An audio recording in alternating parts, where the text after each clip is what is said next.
आज की क्लास में आप सभी का स्वागत है। लगभग 15 दिन बाद आप क्लास में आए हो, नहीं आए हो? इसके पहले मैंने एक वीडियो बना करके डाला था, आप लोगों में से काफी बच्चों ने नहीं देखा उसको, लेकिन मैं दोबारा से नहीं पढ़ाने वाला, आपको वो देख लेना चाहिए था, ठीक है ना। उसमें आपको बताया है कोणीय विस्थापन, कोणीय वेग, कोणीय त्वरण, कोणीय विस्थापन रेखीय विस्थापन में संबंध, कोणीय वेग रेखीय वेग में संबंध, और कोणीय त्वरण और रेखीय त्वरण में संबंध। ये 3 डेरिवेशन और उसके ऊपर की पूरी परिभाषा, उनके मात्रक, विमीय सूत्र आदि आदि।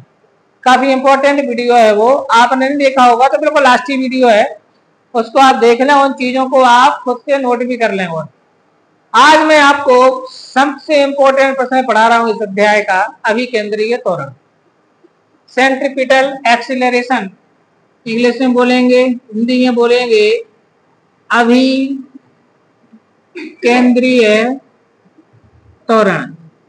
इसको मैं खत्म तो कर सकता हूं 5 मिनट में, लेकिन इसमें जानने की चीजें हैं काफी कुछ, ठीक है ना। आखिर ये होता क्या है, कहां से आता है, जितना अच्छे से आप इसको अभी यहाँ समझ लोगे उतना बेहतरीन आप लोगों को आगे जो रोटेशनल मोशन या सर्कुलर मोशन पढ़ेंगे वहां उतना बेहतर समझ में आएगा, है ना। और साथ में ये मैं जो आपको पढ़ा रहा हूं, ये परमाणु के अंदर से लेकर के ब्रह्मांड तक लागू होने वाला फार्मूला है। परमाणु के अंदर मतलब इलेक्ट्रॉन पर भी काम कर रहा है, और इस यूनिवर्स में जो सौर मंडल की स्ट्रक्चर उसमें भी काम कर रहा है। तो सूक्ष्म से स्थूल तक ये सूत्र काम कर रहा है। तब देखते हैं इसको आप है क्या, ठीक है ना। तो ध्यान से समझिए आज के इस लेक्चर को। अभिकेंद्रीय त्वरण, अभि का मतलब होता है की ओर, अभि का मतलब क्या होता है, की ओर, और केंद्रीय मतलब केंद्र की ओर। तो अभिकेंद्रीय का शाब्दिक अर्थ है केंद्र की ओर। अभिकेंद्रीय का शाब्दिक अर्थ क्या है, बस आपको याद हो गया। अभिकेंद्रीय मतलब केंद्र की ओर काम करने वाले त्वरण को अभिकेंद्रीय त्वरण कहते हैं, हो गया। अब केंद्र कहां पर होता है, वृत्तीय गति में होता है, तो फिर ये त्वरण वृत्तीय गति में आएगा। और अच्छी परिभाषा क्या बन जाएगी, वृत्तीय गति करती वस्तु पर केंद्र की ओर एक त्वरण कार्य करता है, जिसे हम, कितना सिंपल डेफिनेशन है। डेफिनेशन भी कहां घुसी है, इसी में। ये अभी मतलब की ओर, केंद्रीय मतलब, तो पूरा मिला के क्या हो गया, केंद्र की ओर कार्य करने वाला त्वरण। समझ आएगी ना बात। और त्वरण मतलब वेग में परिवर्तन। तो वेग में परिवर्तन कितने तरीके से हो सकता है, 3 तरीके से। कैसे कैसे, पहला, वेग के परिमाण में परिवर्तन हो, जैसे अभी वेग 5 है, फिर 12 हो गया, फिर 18 हो गया, फिर 20 हो गया, फिर 10 हो गया, फिर 15 हो गया, लेकिन दिशा नहीं बदली, उसी दिशा में है, तो इसे कहेंगे परिमाण में परिवर्तन। अब हो सकता है कि दिशा बदले, परिमाण ना बदले। एक बस 40 की स्पीड से जा रही है, पर ऐसी हो रही, ऐसी हो रही, ऐसी हो रही, ऐसी हो रही, दिशा बदल रही है, लेकिन तो दिशा में परिवर्तन से भी तो त्वरण पैदा हो सकता है। और तीसरा, दोनों बदले, परिमाण भी बदले, और तो बताइए वेग में कितने तरीके से परिवर्तन हो सकता है। तो जब वेग के परिमाण में परिवर्तन होता है तब उसमें त्वरण उत्पन्न हो जाता है। हमने वही वाला पढ़ा है अभी तक हमने जो त्वरण पढ़ा है वही वाला पढ़ा है। क्यों, क्योंकि हम पढ़ रहे थे रैखिक गति। तो रैखिक गति मतलब सीधा, तो दिशा तो बदलना नहीं है, तो वहां पर क्या बदल रहा था, परिमाण बदल रहा था। तो परिमाण में परिवर्तन से त्वरण पैदा हो रहा था। लेकिन वेग में परिवर्तन तो 3 तरीके से हो सकता है, परिमाण में, दिशा में, दोनों में। समझ आएगी ना बात। तो अकेले दिशा में परिवर्तन हो, कहीं ऐसा हो रहा हो कि दिशा के लिए परिवर्तन हो रहा हो, तो उसकी चाल बदले ना बदले, स्पीड बदले ना बदले, परिमाण बदले ना बदले, पर दिशा तो बदल रही है। दिशा बदलेगी तो भी उसमें क्या उत्पन्न हो जाएगा, त्वरण उत्पन्न हो जाएगा। तो ऐसी कंडीशन बनती है वृत्तीय गति में। इस अध्याय में हम जो वृत्तीय गति पढ़ रहे हैं उसका नाम है एक समान वृत्तीय गति। आपको याद होगा, परिभाषा पढ़ के गए थे यहाँ से। एक समान वृत्तीय गति माने एक समान वृत्तीय गति का मतलब क्या हुआ? जब कोई वस्तु वृत्तीय मार्ग पर एक समान चाल से गति करे। एक समान चाल, वेग नहीं बोला, एक समान चाल मतलब वेग का परिमाण ना बदले। जैसे एक वस्तु 20 की स्पीड से घूम रही है, उसकी स्पीड 20 ही है, 20 से ना घट रही है ना, तो ऐसी स्थिति में उसकी कौन सी गति कहेंगे? इसको एक समान वृत्तीय गति। कौन सी कहेंगे इसे?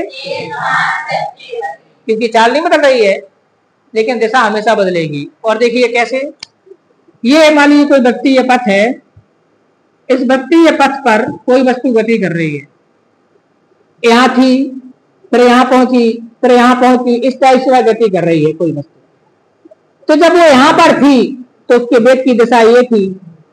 वृत्तीय गति में वेग की दिशा स्पर्श रेखा के अनुदिश होती है, याद कर लीजिए। वृत्तीय गति में किसी बिंदु पर वेग की जो दिशा है वो कैसी होती है? स्पर्श रेखा के अनुदिश। स्पर्श रेखा, टेंजेंट। स्पर्श रेखा पढ़ी ना 10th क्लास के गणित में कि त्रिज्या स्पर्श रेखा के स्पर्श बिंदु पर लंब होती है, पढ़ी ना इसी पर में। तो इसको बोलते हैं स्पर्श रेखा माने टेंजेंट। तो स्पर्श रेखा के अनुदिश होती है वेग की दिशा। तो मैं बोलूं इस पॉइंट पर, इस पॉइंट को मैं थोड़ी देर को नाम दे देता हूं A1। इस पॉइंट पर वेग की दिशा ये है, इस पॉइंट पर ये है, इस पॉइंट पर ये है। तो एक से ये दिशा की बदल रही है, बदल रही है, बदल रही है, बदल रही है। तो वृत्तीय गति में किसी बिंदु पर आपसे पूछें कि वेग की दिशा क्या होती है तो आप क्या बोलोगे?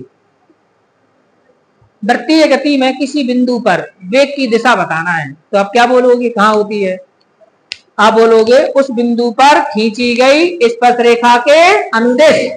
कहां होती है? समझ में आ गई ना बात? सबको समझ में आ गई? अभी मैंने पूछा बता नहीं पा रहे थे, मैं इसमें देखने गया कि 6 मिनट से मैं वही बात बता रहा हूं, तब भी नहीं तो बता पा। वृत्तीय गति में किसी बिंदु पर वेग की दिशा उस बिंदु पर खींची गई स्पर्श रेखा के अनुदिश होती है। आप बताएंगे आपने साइकिल में मडगार्ड क्यों लगाते हैं? मडगार्ड समझते हो? साइकिल का टायर होता है ना, टायर के ऊपर एक चद्दर लगा होता है, उसको बोलते हैं मड माने कीचड़, गार्ड माने रक्षक। तो कीचड़ से रक्षा करता है तो मडगार्ड है। तो क्यों लगाया जाता वो? क्या होगा? जैसे ही टायर घूमेगा, साइकिल चल रही, टायर ऐसा घूम रहा है, तो जो यहाँ का कीचड़ है वो ऐसा उछलेगा, क्योंकि कीचड़ की दिशा क्या होगी? स्पर्श रेखा के, तो ऐसा उछलेगा। ये वाला कीचड़ तो जो आकर के तुम्हारे सिर में कपड़े पर लगेगा नहीं लगेगा? लगेगा नहीं लगेगा? इसलिए क्या लगा देते हैं इस पर मडगार्ड। तो मडगार्ड में आकर के वो टकराएगा तो आपको उससे सुरक्षा मिल जाएगी। तो कीचड़ हमेशा उछलता है स्पर्श रेखा की दिशा में, इसलिए अपन क्या लगा दी उस पर? मडगार्ड। अब मडगार्ड बहुत ज्यादा लंबा लगा नहीं सकते। अब यहां से कभी कभी कीचड़ ऐसा उछलता है और पीछे से कोई गाड़ी वाला आ रहा हो तो उसके मुंह में जाएगा। तो आपने देखा यार पोस्टर लगा देते हैं, ऐसा लगा देता ना, ऐसा लटकता रहता है, वो उस पर लिखा रहता है तरह तरह की फिल्मों के नाम या कुछ भी लिख देगा, उस पर नहीं लिखा रहता है। टायरों पर ऐसे लगा देते हैं, कवर टैग पर अटका देते हैं। ये क्या करता है? ये यहां से जो कीचड़ चढ़ रहा है ना, आप लोग साइकिल चलाते हो, आपके पैर पर हमेशा कीचड़ आ जाएगा। कीचड़ में से निकालना, पैर पर पेडल मारते ना तो पैर पर कीचड़ आ जाएगा। क्यों आ जाता है? जैसे कीचड़ में से निकलेगा, क्योंकि मडगार्ड इतना लगा है, मडगार्ड के नीचे का जो टायर बचा है ना वहां से उछलेगा। तो वहां पर अगर हम क्या लगा दें, ऐसी एक, समझ गया ना, पट्टा टाइप का लटका दें तो क्या होगा? वो कीचड़ किसमें टकराएगा? तो पैर बच जाएंगे, नहीं तो वो कीचड़ कहाँ आता है? ऐसा हुआ है, ऐसा होता है। अपन जब चलाते हैं ना साइकिल और कीचड़ में से निकालो तो वो कीचड़ कहाँ चला जाता है? पैर पर आ जाता है ना, पेडल के ऊपर। तो हमेशा जो वृत्तीय गति करता है, वृत्तीय गति में वस्तु की जो वेग की दिशा होती है वो स्पर्श रेखा के अनुदिश होती है। इसी प्रकार से आपने देखा होगा जैसे वो सैनिक होते हैं या वो पहाड़ पर चढ़ने वाले लोग होते हैं, वो पहाड़ पर चढ़ने के लिए जब वो फेंकते हैं फंदा, तो क्या करते हैं, ऐसे घुमाया और यहां से छोड़ा, तो वो कैसा जाएगा, ऐसा जाएगा। क्यों? क्योंकि वेग की दिशा क्या होती है, स्पर्श रेखा के, अगर वो ऐसा छोड़े तो होगा नहीं होगा, होगा नहीं होगा। जैसे बॉलर बॉल कर रहा है, हाथ घुमा रहा है, यहां से छोड़ेगा तो बॉल सही जाएगी, जितना आगे से छोड़ेगा उतनी बाउंस हो जाएगी, शॉर्ट हो जाएगी बॉल, समझ गया ना। तो कई बार नहीं छिप पाती, पीछे फेंक जाती, डेड बॉल हो गई, हो जाता नहीं हो जाता है। तो गति गति में वेग की जो दिशा होती है वो कैसी होती है, स्पर्श रेखा के अनुदेश। अब यहां पर देखिए, यहां पर वेग का परिमाण तो बदल नहीं रहा है, वेग का परिमाण तो बदल नहीं रहा है, क्योंकि हम पढ़ रहे हैं एक समान वृत्तीय गति, एक समान है तो वेग का परिमाण यानी कि स्पीड तो बदल नहीं रही है, चाल तो बदल नहीं रही है, लेकिन दिशा बदल रही है हर बार। इस बिंदु पर दिशा ये है, इस बिंदु पर दिशा ये है, इस बिंदु पर दिशा ये, हर बिंदु पर दिशा क्या हो रही है, यानी कि वेग की दिशा तो लगातार बदल रही है। तो वेग की दिशा में परिवर्तन के कारण इसमें एक त्वरण उत्पन्न हो जाएगा। काय के कारण? तो जब कोई वस्तु गति गति करती है तो गति गति करती वस्तु के वेग की दिशा में सतत, सतत मतलब लगातार परिवर्तन होता है। इस परिवर्तन के कारण उसमें एक त्वरण उत्पन्न हो जाता है, लेकिन वह त्वरण गति की दिशा में नहीं होगा। क्यों नहीं होगा? क्योंकि उसकी गति तो एक समान है, चाल एक समान है, तो फिर एक हाँ होगा। तो गति की दिशा में ना होकर के गति की लंबवत दिशा में उत्पन्न हो जाता है त्वरण। माने त्वरण गति की दिशा में नहीं होता, गति की दिशा के लंबवत दिशा में उत्पन्न होता है, इसको बोलते हैं अभिकेंद्रीय त्वरण। और गति की लंबवत दिशा होगी केंद्र की ओर। कहाँ होगी? क्यों होगी? क्योंकि हम जानते हैं त्रिज्या स्पर्श रेखा के बिंदु पर क्या होती है, लंब होती है। तो यहाँ पर जब कोई वस्तु गति गति करती है तो उसकी वेग की दिशा में लगातार परिवर्तन होने से उसमें केंद्र की दिशा में एक त्वरण उत्पन्न हो जाता है। किस दिशा में? इस त्वरण को, क्योंकि केंद्र की दिशा में होता है इसलिए इसका नाम रखा गया अभिकेंद्रीय। क्या नाम रखा गया? तो अभिकेंद्रीय त्वरण के बगैर कोई वस्तु गति नहीं करती है, उसमें अभिकेंद्रीय त्वरण तो होगा ही होगा। इसलिए कई बार आपसे पूछ लेते हैं, क्या पूछ लेते हैं, ध्यान से सुनना, आपसे प्रश्न पूछ लेते हैं कि क्या ऐसा हो सकता है कि वस्तु की चाल एक समान रहे और उसमें त्वरण उत्पन्न हो जाए? तब हम बोलेंगे हाँ हो सकता है। कहाँ हो सकता है?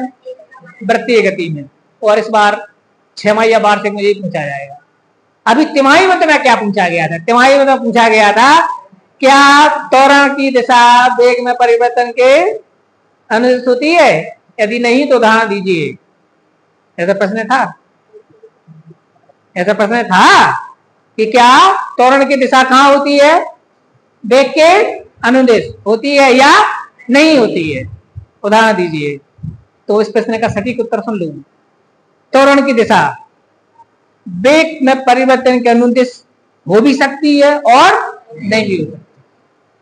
अगर वस्तु रैखिक गति कर रही है तो त्वरण की दिशा वेग के परिवर्तन के अनुदिश माने वेग की दिशा में होगी। लेकिन अगर वस्तु गति कर रही है तो त्वरण की दिशा वेग के अनुदिश नहीं, वेग के लंबवत। समझ आएगी ना बात? तो त्वरण की जो दिशा है वो आपसे पूछी जाती है कि त्वरण की दिशा क्या होती है, तो अपन लिखते हैं त्वरण की दिशा वेग में परिवर्तन के अनुदिश होती है। कहाँ होती है? अनुदिश।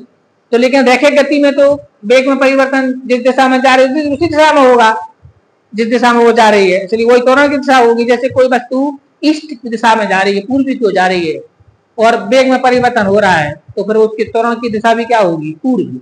लेकिन अगर गति कर रही है तो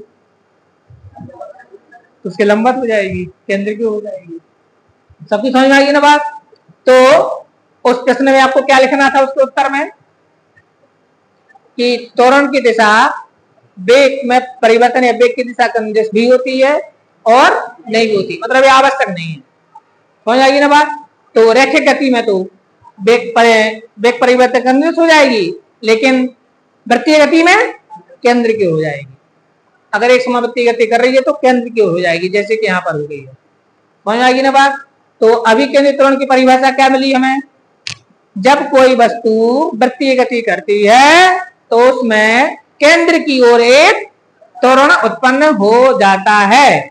इस त्वरण को अभिकेंद्रीय त्वरण कहते हैं। याद रहेगा क्या बोलते हैं इस त्वरण को? याद रहेगा। अब हम अभिकेंद्रीय त्वरण का सूत्र निकाल रहे हैं। क्या कोई वस्तु बगैर अभिकेंद्रीय त्वरण के वृत्तीय गति कर सकती है? अपन बोलेंगे नहीं। क्या कोई वस्तु बगैर त्वरण के भी एक वृत्तीय गति कर सकती है? रैखिक गति कर सकती है। कौन सी गति? लेकिन वृत्तीय गति कभी भी बगैर त्वरण के नहीं हो सकती, उसमें त्वरण होगा ही होगा। ठीक है ना। अब हम निकाल रहे हैं इसका सूत्र। क्या निकाल रहे हैं बच्चों इसका? तो सूत्र देखो बहुत ही सरल है, थोड़ा सा अटपटा है निकालना। ये एक मैंने वृत्त बनाया और ये केंद्र है, और यहाँ पर हमारी एक वस्तु इस पर गति कर रही है एंटी क्लॉकवाइज, इस टाइप के डायरेक्शन में गति कर रही है। ठीक है ना। मान लो किसी क्षण हुआ है, मान लो इस पॉइंट पर थी, या यूं मान लो इस पॉइंट पर थी, यहाँ पर एरो बनाया, इस पॉइंट पर थी, और डेल्टा टी समय पश्चात इस पॉइंट पर पहुंच गई। वो तो गति कर रही है। तो पहले हमने देखा तो यहाँ दिखी, और थोड़ी देर बाद यहाँ पर इस पॉइंट को मैंने नाम दे दिया ए, इस पॉइंट को नाम दे दिया बी। तो पहले ए पर स्पर्शरेखा खींचो, ए पर, तो ये है वो ए पर उसके वेग की दिशा। ठीक है ना, स्पर्शरेखा के अनुदिश अकॉर्डिंग टू टेंजेंट। और यहां पर स्पर्शरेखा खींचो तो ये हो गई कहां पर दिशा? बी पर। कहां पर हो गई ये? बी पर उसके वेग की दिशा ये हो जाएगी। ठीक है ना। इसको नाम दे देते हैं v2। लेकिन दोनों की परिमाण बराबर है। क्यों? क्योंकि वस्तु कर रही है एक समान वृत्तीय गति, तो स्पीड थोड़ी बदल रही है। तो मैं आपसे बोलूं v1 और v2 के परिमाण अलग अलग हैं क्या? नहीं है, लेकिन दिशाएं अलग अलग हैं, इसलिए एक को v1 लिखा गया, दूसरे को v2। दिशा बदल गई। बात समझ रहे ना? क्या बदल गई? दिशा बदल गई। ये सेंटर है और ये मैंने सेंटर से ये मिलाया इसको, तो इस समय इनके द्वारा इनका जो कोणीय विस्थापन है इस ड्यूरेशन में मान लीजिए डेल्टा थीटा है। ठीक है ना। यहाँ पर जब हुआ थी तब टाइम कुछ और था, यहाँ पर जब पहुंची तो टाइम कुछ, मान लो यहाँ पर टाइम टी था, यहाँ पर टी से बढ़ के टी प्लस डेल्टा टी हो गया। कितना हो गया? और इस ड्यूरेशन में ए से बी तक का जो विस्थापन है वो मान लीजिए डेल्टा एस है। कितना है? जब हम डेल्टा शब्द लगा रहे हैं तो मतलब छोटे विस्थापन, छोटे टाइम की बात कर रहा है, बड़े नहीं। अब मैंने क्या किया, मुझे वेग में परिवर्तन पता करना पड़ेगा। वेग में परिवर्तन मतलब है वेग की दिशा परिवर्तन निकालना पड़ेगा। तो हम यहाँ पर एक और चित्र बनाएंगे, साइड में दो चित्र बनाएंगे। काय के लिए? वेग में परिवर्तन निकालने के लिए। काय के लिए? ये मान लीजिए मैंने यहाँ पर एक पॉइंट ले लिया, पहले इस पॉइंट से मैंने v1 की दिशा में v1 के बराबर सदिश बनाया। इसकी दिशा ऐसी है, ऐसे बना दिया, तो ये कौन सा हो गया? ये v1। ये क्या हो गया हमारा? और v2 कैसा है? ऐसा। तो मैंने यहाँ से बना दिया। ये क्या हो गया हमारा? v2 हो गया। और ये वाला डेल्टा थीटा था, तो ये भी कितना रहेगा? डेल्टा थीटा रहेगा। और ये बना है हमारा परिवर्तन, ये इसको, ये है हमारा वेग में परिवर्तन, इसको बनेंगे डेल्टा। ये क्या है? वेग में परिवर्तन। तो मुझे डेल्टा v निकालना, तो डेल्टा v बराबर होगा v2 माइनस v1। क्या होगा? v2 minus v1। तो हमारा डेल्टा v निकल आएगा। तो जी हमें एक और चित्र यहाँ साइड में बनाना पड़ेगा। तो मैं थोड़ा सा नाम दे देता हूँ कुछ भी। क्या नाम देते हैं जल्दी बताओ? पी क्यू आर दे दें, पी क्यू आर। बगल में एक और चित्र हमें यहाँ पर बनाना पड़ेगा। अब ध्यान देना, इसकी लंबाई P से लेकर R तक और P से लेकर Q तक दोनों लंबाइयां बराबर होंगी। कोई बताएगा क्यों होंगी? क्योंकि लंबाई परिमाण को शो करती है। लंबाई किस चीज को शो करती है? और दोनों के परिमाण कैसे हैं? समान है। भाई दिशाएं अलग अलग हैं लेकिन परिमाण कैसा है? क्योंकि कौन सी गति कर रहे हैं? तो एक समान गति है तो चाल तो बदलेगी नहीं, इसलिए दोनों लंबाइयां कैसी हैं? बराबर है। केवल दिशा बदल रही है। केवल क्या बदल रही है? कितना समझ में आ गया? हम इसकी थ्योरी क्या लिखेंगे? हम लिखेंगे कि माना एक वस्तु एक समान कोणीय वेग ओमेगा से ओमेगा को एक समान मान लेना है ना, एक समान कोणीय चाल ओमेगा से आर त्रिज्या के वृत्तीय पथ पर, इसकी त्रिज्या को क्या मान लो, आर त्रिज्या के वृत्तीय पथ पर एक समान वृत्तीय गति कर रही है। माना किसी क्षण टी पर वस्तु की स्थिति ए है और डेल्टा टी समांतराल पश्चात, कितने पश्चात, डेल्टा टी समांतराल पश्चात उसकी स्थिति बी हो जाती है। ए पर वस्तु का वेग v1 और बी पर वस्तु का वेग v2 है। वेग में परिवर्तन ज्ञात करने के लिए हम वेग सदिशों का एक और चित्र बनाते हैं बगल में, तो जहां पर पी क्यू वेक्टर v1 को और पी आर वेक्टर v2 को प्रदर्शित करता है। इस प्रकार जो क्यू आर वेक्टर है वो वेग में परिवर्तन अर्थात डेल्टा v को प्रदर्शित करेगा, ये हमें लिखना पड़ेगा, करेगा। इतना सबके समझ में आ गया, कोई दिक्कत तो नहीं। अब हम सूत्र यूज करेंगे, कोण बराबर चाप बटे त्रिज्या। क्या ये वाला सूत्र आपने पढ़ा, कोण बराबर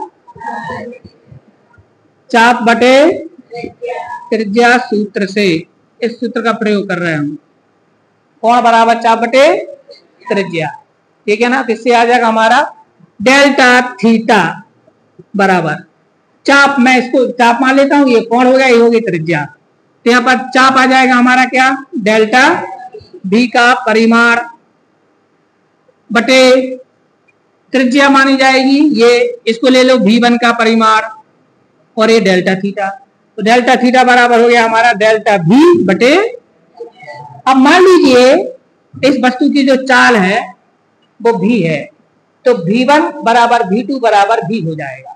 v चाल है, v1 उसका वेग, v1 वेक्टर, लेकिन चाल क्या है, v स्पीड तो बदल नहीं रही है। तो हम यहाँ कह सकते हैं कि माना वस्तु की चाल v है, तो हम लिख सकते हैं कि v1 का परिमाण और v2 का परिमाण दोनों क्या हो जाएगा, v हो जाएगा।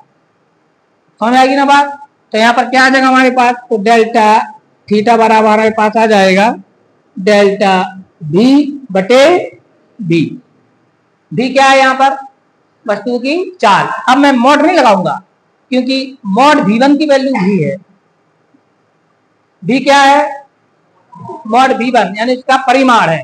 समझ आएगी ना बात, रख दो थोड़ी देर में देख ले रहा है ना, यहाँ पर रख दो जल्दी, तो समझ आएगी ना बात। तो डेल्टा थीटा इक्वल टू हो गया डेल्टा v बटे v, ये हमारे पास इक्वेशन फर्स्ट हो गया, कोई दिक्कत तो नहीं इसमें। अब आपने पढ़ा है कोणीय वेग, अब आप आ रही थी इस लेक्चर में, कोणीय वेग बराबर होता है कोणीय विस्थापन बटे समांतराल। सूत्र देखो, कोणीय वेग, कोणीय वेग बराबर क्या होता है, कोणीय विस्थापन बटे समयांतराल। इस सूत्र का प्रयोग करते हैं। तो कोणीय वेग को मैंने अभी क्या नाम दिया था, ओमेगा। ओमेगा बराबर कोणीय विस्थापन मतलब डेल्टा थीटा, और समांतराल क्या नाम दिया, क्योंकि यहां से यहां तक जाने में कितना समांतराल लगा उसको, क्या सबको समझ आ गया। तो डेल्टा ओमेगा बराबर delta theta upon delta T, ये सबको समझ में आ गया, क्लियर है। अब मैं एक काम करता हूं, यहाँ से इसका अगर मैं वैल्यू यहाँ पर देखो डेल्टा थीटा है, यहाँ भी डेल्टा थीटा वाली वैल्यू यहाँ ले आओ, तो यहाँ से ओमेगा इंटू डेल्टा टी बराबर क्या हो गया, इसको दे दो इक्वेशन 2। अब मैं इक्वेशन फर्स्ट और 2 को कंपेयर कर रहा हूँ, ये भी डेल्टा थीटा की वैल्यू है, ये भी क्या की वैल्यू है। तो समीकरण कितने कितने से जल्दी बोलो, 1 व 2 से हमें क्या मिलेगा, delta v upon v equal to omega into delta T, v का यहाँ बड़ा कर दो, तो डेल्टा v बराबर लिखेंगे omega into v into delta T. अब डेल्टा टी का पक्षांतर इस तरफ कर लो, तो डेल्टा v बटे डेल्टा टी इक्वल टू क्या आएगा, ओमेगा इंटू v। अब डेल्टा v मतलब वेग में परिवर्तन और डेल्टा टी मतलब समांतराल, तो वेग में परिवर्तन बटे समांतराल बराबर त्वरण नहीं होता है। लेकिन हमें यहाँ पर लिखना है, यहाँ निकालना है हमें, क्योंकि इसकी दिशा प्रति क्षण बदल रही है ना, इसलिए हम यहाँ पर जो त्वरण निकालेंगे वो निकालेंगे ताप क्षणिक वाला।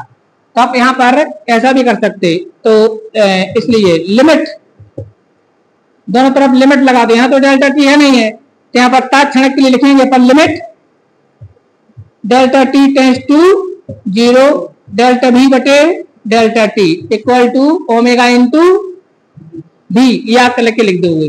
अब इसके बराबर होगा डी वी बटे डी टी। क्या होगा, पढ़ा था अपन ने, और डी वी बटे डी टी का मतलब ए, तो ए बराबर आएगा ओमेगा इंटू बी।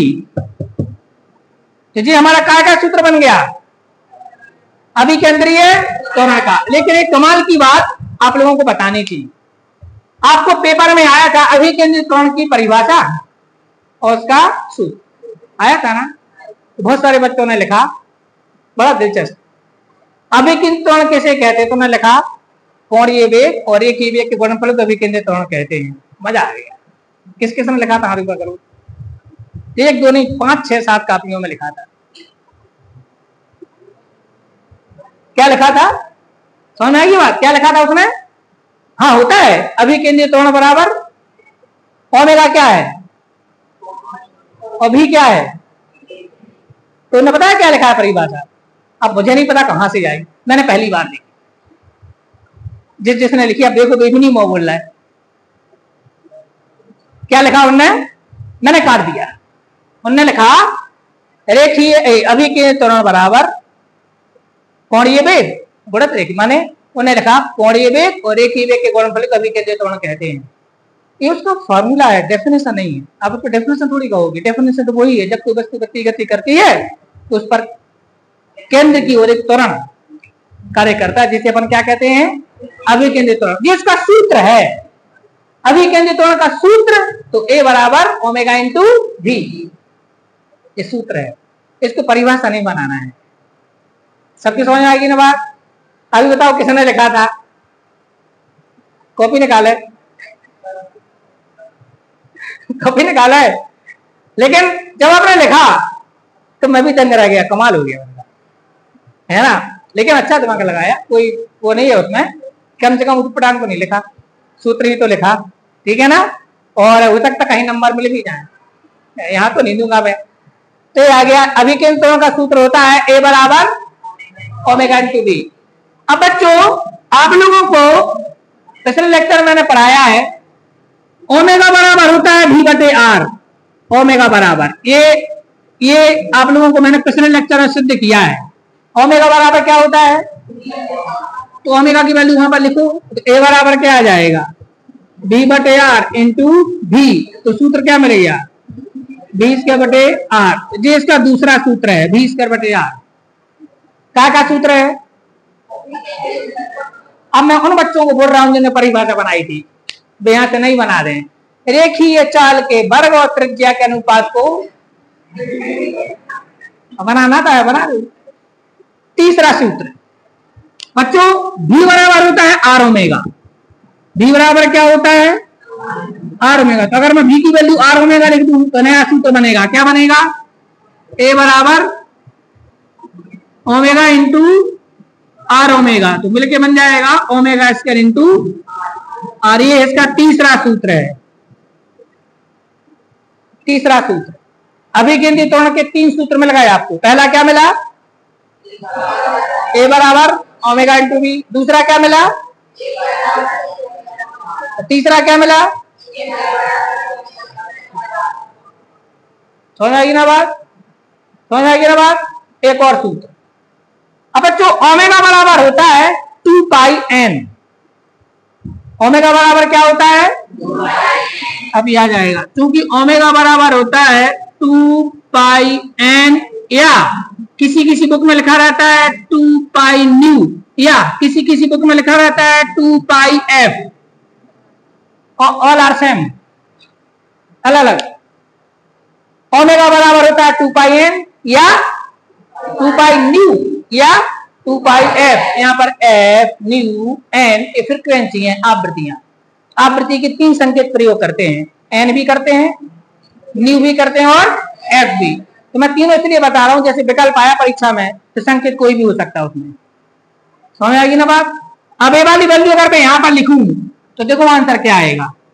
तब ए बराबर आएगा हमारे पास 4 pi square N square are.